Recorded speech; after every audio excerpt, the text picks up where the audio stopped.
Hey, and welcome to podcast 13.3. All we're trying to do is wrap up your understanding of equilibrium. And to do that, we're going to tie you back to the concept of entropy and also Gibbs free energy. So just as a review, delta G was equal to delta H minus T delta S. Everybody remembers that. And the whole idea there is if you have a spontaneous reaction, delta G is negative. What we want to do is tie this concept of will a reaction happen or not, is it going to be spontaneous or not, and tie that into the equilibrium state.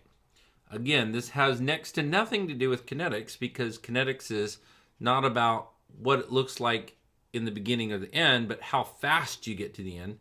Equilibrium and spontaneity have to do with will the reaction happen, and if the reaction happens, what does it look like at the end? Do you have more products than reactants? Are they equal?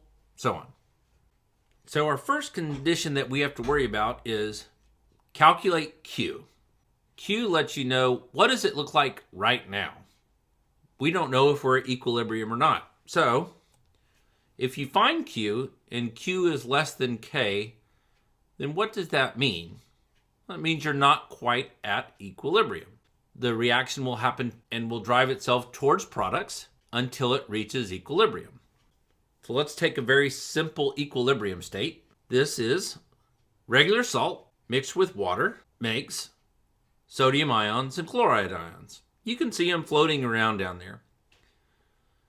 If we were at equilibrium, then that would mean that when we added more salt, it just wouldn't dissolve. It would be saturated because it's at that point where no more can dissolve. So let's give it a shake and see what happens.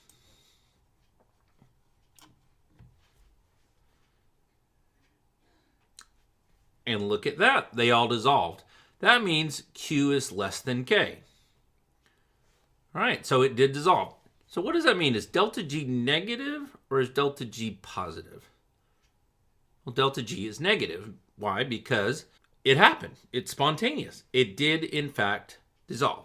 So what's another situation that could happen? Another situation that could happen is, what if Q is greater than K? Well, if Q is greater than K, then that means you're past equilibrium. You have way too many products than you're supposed to have. And so the reaction will slide backwards and turn into solid. So this would be a supersaturated solution. So here's an example of a saturated salt solution. And all I'm going to do is just let it run. And you'll notice that very quickly, Q is greater than K because the water is evaporating. And if Q is greater than K, then the reaction as written is non-spontaneous. And it's spontaneous in the reverse reaction. That's exactly what we're seeing is salt crystals being made over time. The salt that was dissolved is precipitating out. But what if Q is equal to K? Because that's the third situation. Well, let's go back. All right, so here's a situation where we still have salt water, but notice down here, see how there's a bunch of salt stuck at the bottom? Well, that's salt that's not dissolved. This is a situation where Q is equal to K. Because Q is equal to K, then it doesn't matter if we add any more salt. If we add any more salt, nothing will happen. Watch.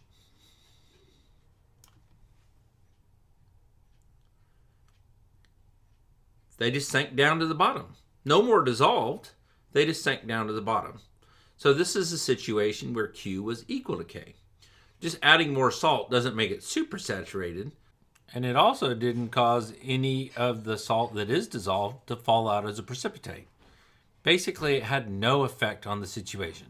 If we go back and look, if Q is less than K, then yes, the salt will dissolve, and that's a negative delta G. If Q is greater than K, then that reaction is not going to be spontaneous. Delta G would be positive.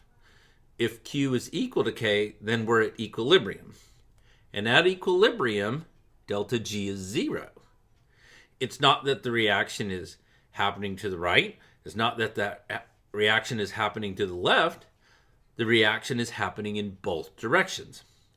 Some of that salt will turn into solid salt, and some of that solid salt will dissolve. But in the end, it's not really going right or left. It's not making products or going back to reactants. It's just kind of sitting there.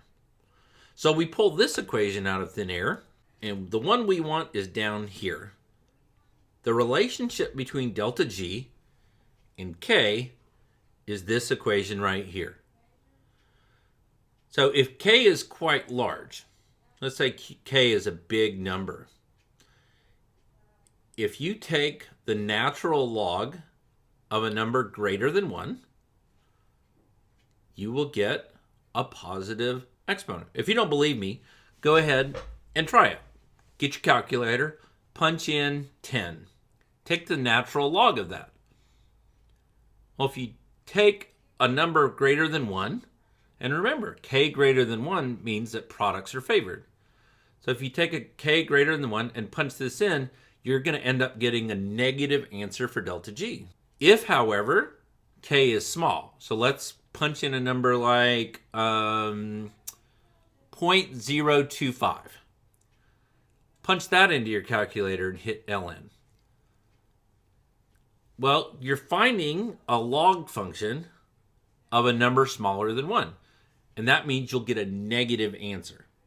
When you plug that in, you get a negative answer. You get negative RT times a negative answer.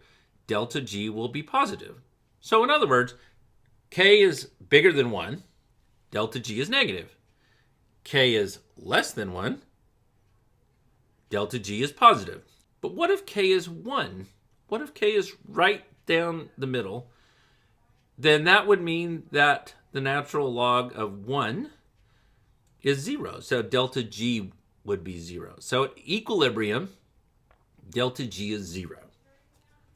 If you know these general ideas, then you're ready to connect K and delta G. The most important thing I can ask you to leave with is not the mathematical idea of how to push buttons on a calculator, but what does it mean to take the natural log of K? The natural log of a number greater than 1 is always going to be positive because you're finding the exponent, e to what power is greater than 1. That will always be a positive answer. If the number is less than 1, the natural log of that number is always going to be negative. So if you can get that in your head and think abstractly about what it means to take the log or natural log of something, then you're good to go.